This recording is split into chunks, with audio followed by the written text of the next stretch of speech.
Nous avons donc ici une stratégie qui se déploie pour déstabiliser et renverser le gouvernement vénézuélien, différente de ce que vous avez mentionné, les révolutions colorées ou codées par couleur du passé, qui a commencé en 2015. Évidemment, elle s'appuie sur les sanctions mises en place sous Obama et intensifiées sous Trump et Biden.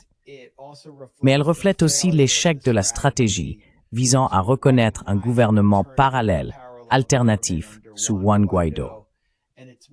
On s'oriente désormais davantage vers l'utilisation de la criminalisation et des tactiques de guerre contre la drogue pour accroître l'activité militaire.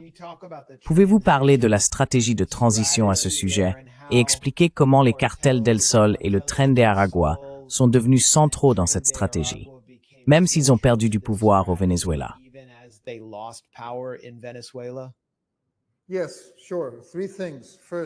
Oui, bien sûr. 3 choses.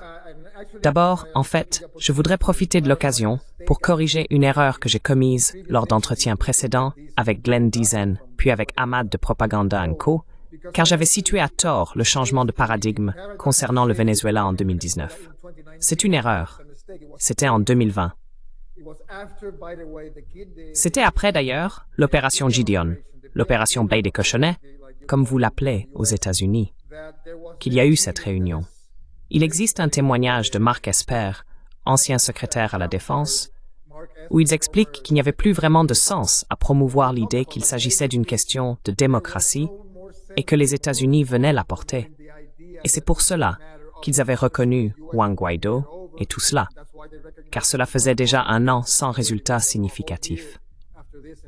Et la situation s'est aggravée après l'opération Gideon, bien sûr.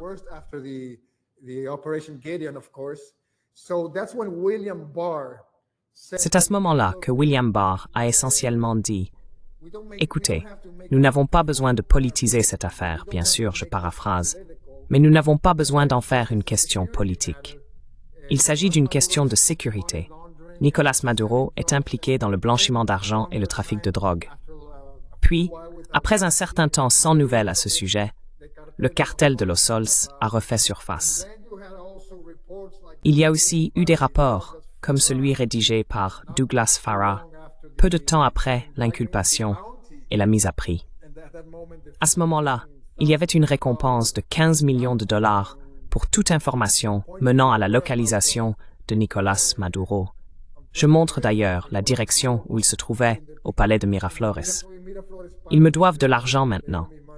Et c'est là que tout a commencé à s'accumuler. Le rapport appelait en fait cela l'entreprise criminelle bolivarienne conjointe. C'était le terme qu'il voulait lancer, qui, assez ironiquement, n'a pas vraiment eu de succès.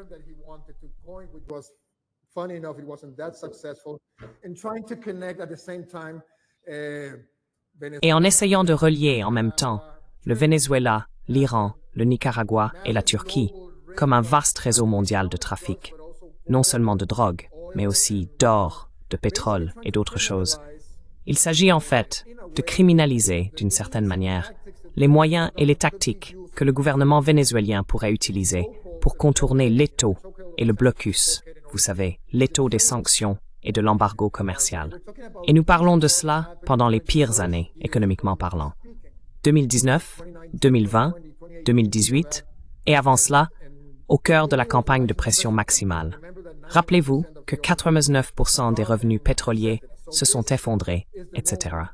C'est donc à ce moment-là qu'ils passent à la criminalisation et en font davantage une question de sécurité qu'une question politique, plus qu'un problème d'autoritarisme ou autre. C'est la première chose. Ensuite, il y a le Tren d'Aragua. Nous avons déjà mentionné quelques éléments.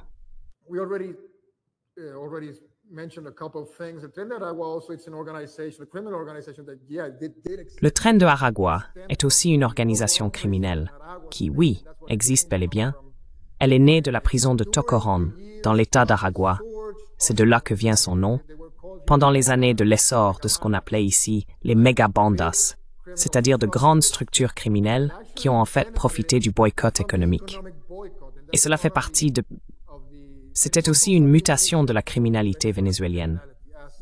Il ne s'agissait plus seulement de gangs de quartier, contrôlant de petits territoires ou des sections de quartier, de villes ou de zones rurales, mais de véritables organisations qui se sont étendues.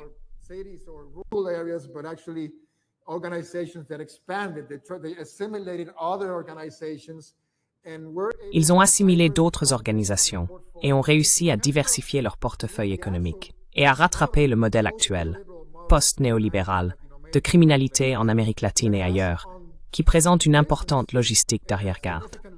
Pensez au Primero Comando da Capital au Brésil. Pensez à Los Monos en Argentine. Pensez aux Maras, Mara Salvatrucha, MS-13.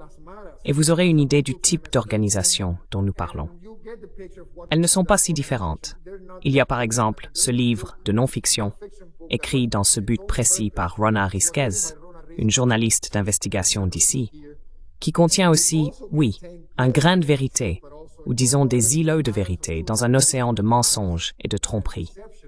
Elle l'a appelé le gang criminel qui a révolutionné le crime en Amérique latine, ce qui est une complète déformation de l'évolution réelle de la criminalité dans toute la région.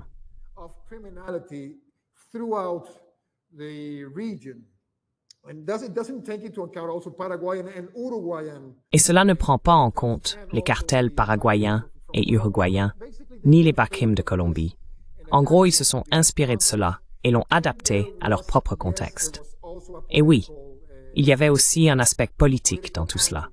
Cette montée de la criminalité et la tentative de contrôler des pans entiers du territoire se sont réellement produites en 2015 et 2016. C'est à ce moment-là que ces organisations criminelles ont pris de l'ampleur et, comme je l'ai dit, ont diversifié leurs activités. Elles ne s'occupaient pas seulement de drogue, cela est venu plus tard. Elles étaient aussi impliquées dans les enlèvements, les rackets de protection et les vacunas, qui s'apparentent à une taxe. Une partie de la logique du racket de protection, c'est qu'ils ont aussi essayé de contrôler les syndicats de travailleurs et autres organisations similaires.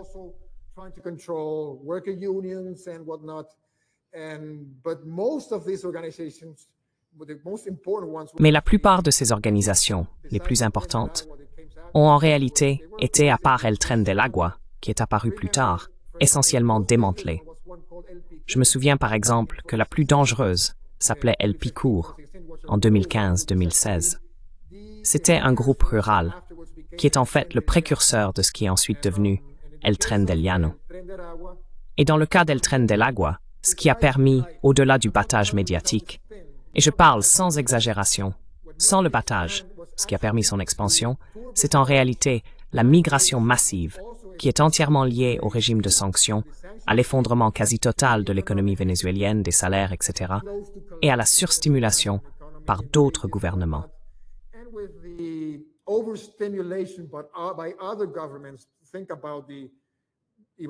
Pensez au gouvernement d'Ivan Duque en Colombie, à Pedro Kuczynski au Pérou, au gouvernement Piñera au Chili et à Lénine Moreno en Équateur, qui ont en fait invité les gens en disant « Venez dans nos pays et nous vous offrirons des salaires légaux, nous vous protégerons ».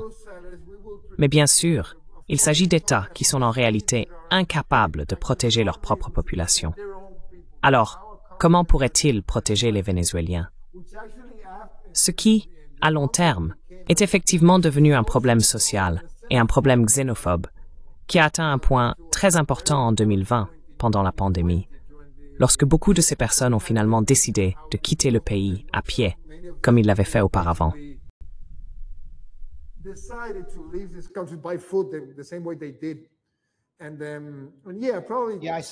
Oui, j'ai vu ça en Bolivie en 2019.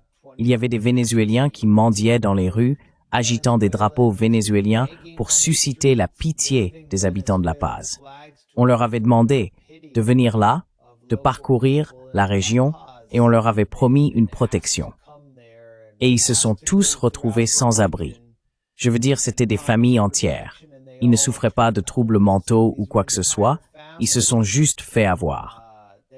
Et alors, qu'est-ce qui s'est passé? Ils sont partis vers le nord.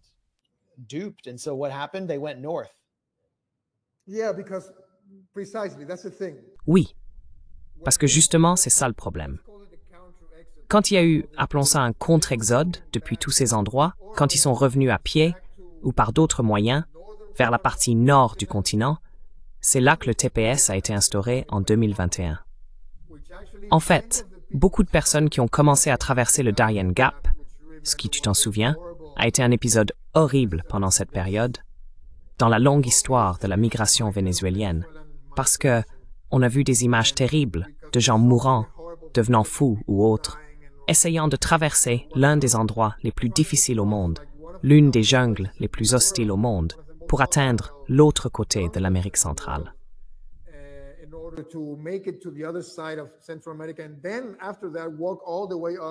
Et puis après cela, ils ont parcouru tout le chemin jusqu'aux États-Unis. Et beaucoup de ces personnes ont effectivement réussi, y compris bien sûr des éléments criminels qui faisaient partie de ce groupe. Et oui, ils sont arrivés aux États-Unis, les États-Unis d'Amérique, pendant ces années sans restriction, vous savez, de migration, sans entrave, dérégulée. Ce n'est pas un mensonge, cela s'est vraiment produit. Je ne parle pas exclusivement du Venezuela. Je parle des politiques migratoires des États-Unis à cette époque, sous les années Biden. C'est donc à ce moment-là qu'ils sont entrés aux États-Unis, pour ensuite être tragiquement criminalisés comme ils l'ont été. Et je ne parle pas seulement des criminels. Je parle des Vénézuéliens ordinaires qui sont partis là-bas simplement pour gagner leur vie, quelle que soit la raison pour laquelle ils l'ont fait. Je veux dire, il faut faire preuve de compassion à ce sujet et comprendre cela indépendamment de leur propre vision du gouvernement.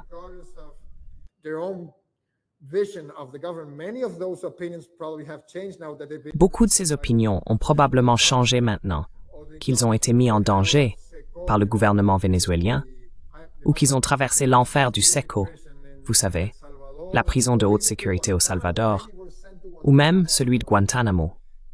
Beaucoup ont également été envoyés à Guantanamo, puis ont été ensuite secourus grâce à des négociations entre gouvernements, entre le gouvernement vénézuélien et le gouvernement américain, afin de les ramener au Venezuela, pour satisfaire ce que les États-Unis demandaient à propos de la migration vénézuélienne à l'époque. Mais cela est aussi devenu, ou plutôt, cela a toujours été, durant toute cette décennie, un levier de négociation. Je veux dire, la valeur de la vie de ces Vénézuéliens est énorme, proche de zéro, surtout maintenant, surtout après Gaza. Nous sommes désormais derrière le paradigme de Gaza, où la vie des personnes racisées, issues du Sud global, n'a pas plus de valeur que n'importe quoi d'autre.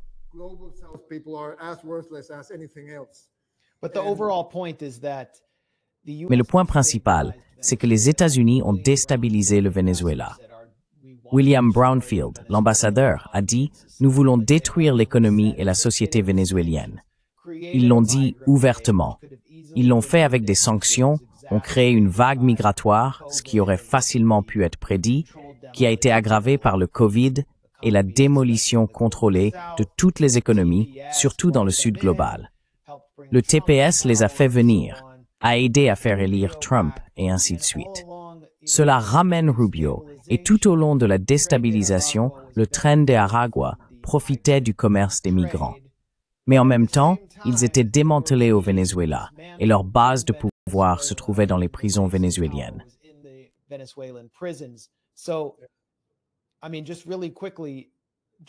Je veux dire très rapidement, le Tren de Aragua n'a aucun, enfin, c'est ce qu'a conclu une évaluation du renseignement américain. Les responsables du renseignement américain ont estimé que le Tren d'Aragua n'a aucun lien avec Nicolás Maduro, que Maduro ne dirige pas ce gang et qu'il a été en grande partie démantelé. Et Tulsi Gabbard, qui s'était opposé pendant toute sa carrière au Congrès à toute la campagne de changement de régime menée par les États-Unis contre le Venezuela, rejoint l'administration Trump après avoir changé de parti de façon opportuniste et obtient un poste. Je veux dire, elle a été exclue du Parti démocrate, traitée très mal. Nous le savons tous.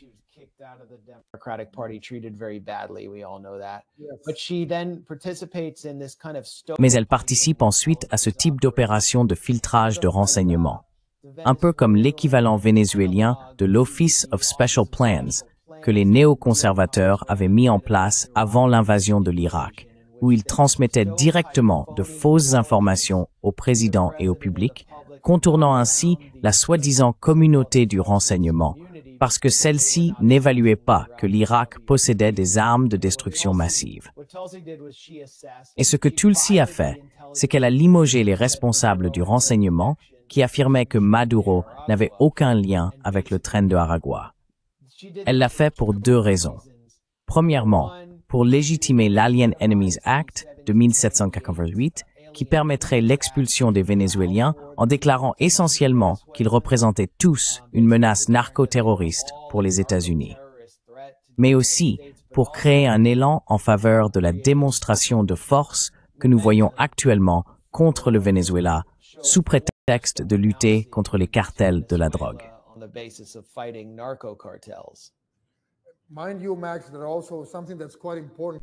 Tu sais, Max, il y a aussi quelque chose d'assez important ici. Il s'agit d'un rapport, on peut le retracer, on peut remonter jusqu'à ça.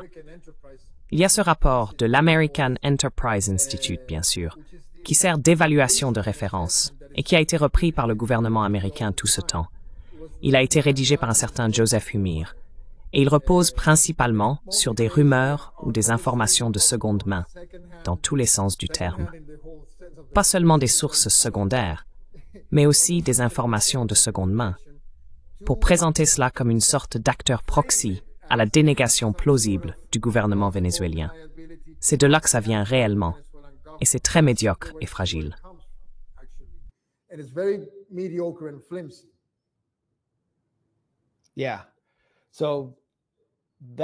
Oui. Donc cela devient la base de toute cette intervention, avec les cartels del Sol que vous avez dit avoir existé pendant la 4e République avant Chavez et qui n'existent plus aujourd'hui. Donc cela a été évoqué, les cartels del Sol ont servi de base à la prime. C'est sur le site du département d'État ou du département du sud de la Floride. Ils viennent d'augmenter la prime à 50 millions de dollars, soit la même que celle de Ben Laden. Ils nous informent que les cheveux de Nicolás Maduro sont noirs et que ses yeux sont marrons. Donc, au cas où nous le trouverions, nous pourrons le capturer. Il a aussi une moustache. Et puis ils disent, c'est là le point clé, que Maduro a aidé à gérer et finalement à diriger le cartel des soleils. On dirait le scénario d'un mauvais roman de Tom Clancy.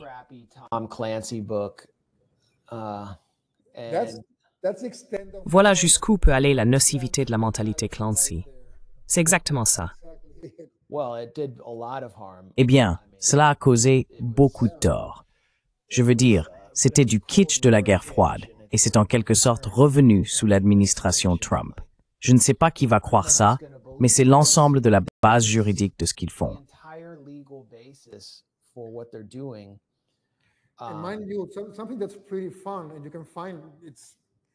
Quelque chose d'assez drôle, et vous pouvez le vérifier, c'est que le nom remonte aux années 90. Le chef de la lutte antidrogue de la Garde nationale du Venezuela, qui travaillait alors en étroite collaboration avec les États-Unis, s'est soudainement retrouvé impliqué en 1990 lorsqu'une cargaison de cocaïne a été découverte à l'aéroport international de Miami par la DEA, et l'enquête a mené jusqu'au Venezuela. Elle a mené jusqu'au général de brigade Ramon Guillén, qui était en fait l'homme de la CIA au Venezuela à l'époque. Et la personne qui menait toutes les inculpations et collaborait avec la CIA était alors reconnue comme l'agent le plus fiable de la CIA au Venezuela.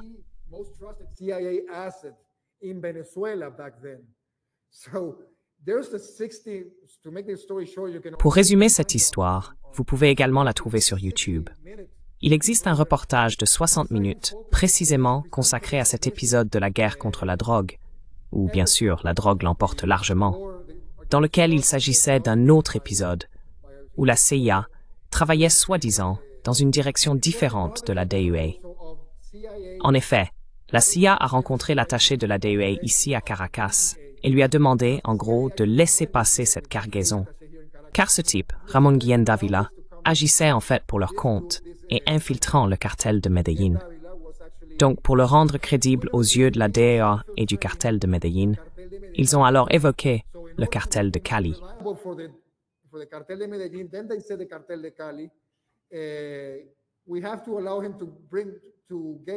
Nous devons lui permettre de faire passer certaines cargaisons de drogue aux États-Unis. Cela ressemble à l'affaire des contrats et du crack, au scandale de la cocaïne, ainsi qu'au coup d'État de la cocaïne en Bolivie dans les années 80. Je veux dire, c'était le même genre de rivalité interagences où la CIA essayait essentiellement de financer sa propre opération avec l'argent de la drogue. Comme l'emblème de ces généraux est un soleil, on l'a d'abord appelé El Cartel del Sol, au singulier. Donc, le nom a en fait disparu jusqu'en 2005, lorsque El Comandante a décidé de suspendre toute collaboration avec la DEA. Soudainement, le nom réapparaît. C'est tiré d'un article du Miami Herald de 2005, cité par un diplomate de haut niveau basé au Venezuela, qui ne voulait pas révéler son identité.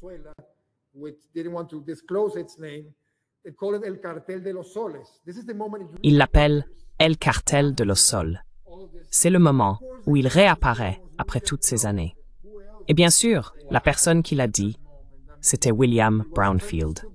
Qui d'autre aurait pu le dire à ce moment-là? Je veux dire, cela aurait été un peu stupide de dire que c'était quelqu'un d'autre. Donc, à partir de ce moment-là, il est réapparu en 2008, lorsqu'ils ont essayé de mettre certains responsables vénézuéliens sur la liste Clinton. Puis, il est réapparu ensuite, quand une série d'hommes politiques véreux impliqués dans la corruption et d'autres affaires louches ont fui aux États-Unis et sont devenus membres du programme de protection des témoins. Ils ont donc essentiellement dit ce que les États-Unis avaient besoin d'entendre. Et puis, c'est revenu en 2015, puis en 2018, et maintenant.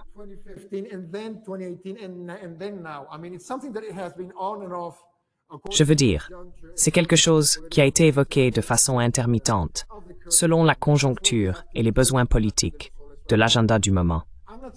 Et c'est là qu'il faut situer le cartel de Los Sols aujourd'hui. Je ne dis pas qu'il n'y a pas de corruption ou qu'il n'existe pas d'éléments corrompus et incontrôlés au sein de la structure sécuritaire, quelle qu'elle soit, au Venezuela, car c'est très difficile. Les cartels ont beaucoup de pouvoir, mais selon l'ONU et tous les organismes sérieux de surveillance des stupéfiants, seulement environ 5% des drogues transitent par le Venezuela vers les États-Unis, l'Europe ou l'Afrique. Le plus gros du trafic se fait sur la zone du Pacifique, et il provient de l'Équateur, de tous les endroits possibles, bien sûr. L'Équateur et la Colombie, comme vous le savez bien.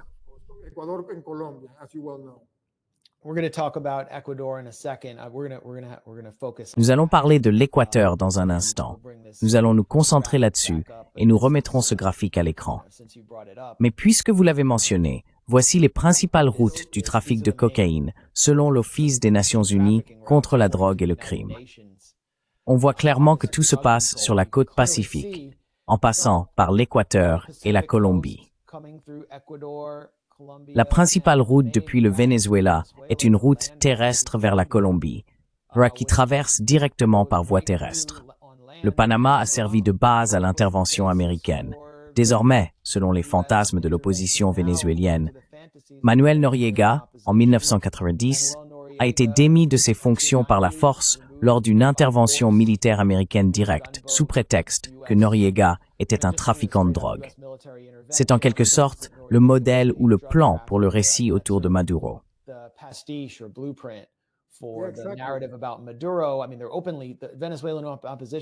Je veux dire, l'opposition vénézuélienne dit ouvertement « Nous voulons faire un Noriega ». Et qui était Noriega? C'était un ancien agent de la CIA.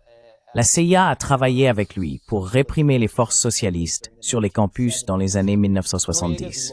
L'avocat de Noriega, d'ailleurs, m'a écrit pour se plaindre que j'ai dit cela, mais il existe de nombreux documents qui le confirment. Au minimum, c'était quelqu'un que les États-Unis considéraient comme une sorte d'allié, avant qu'il ne commence à se faire sa propre place et à nommer des membres afro-panaméens dans son cabinet.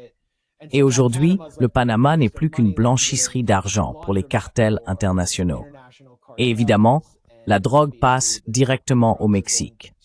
Je veux dire, il n'y a aucune route qui part du Venezuela. Donc c'est une fraude totale à laquelle nous assistons. Mais avant,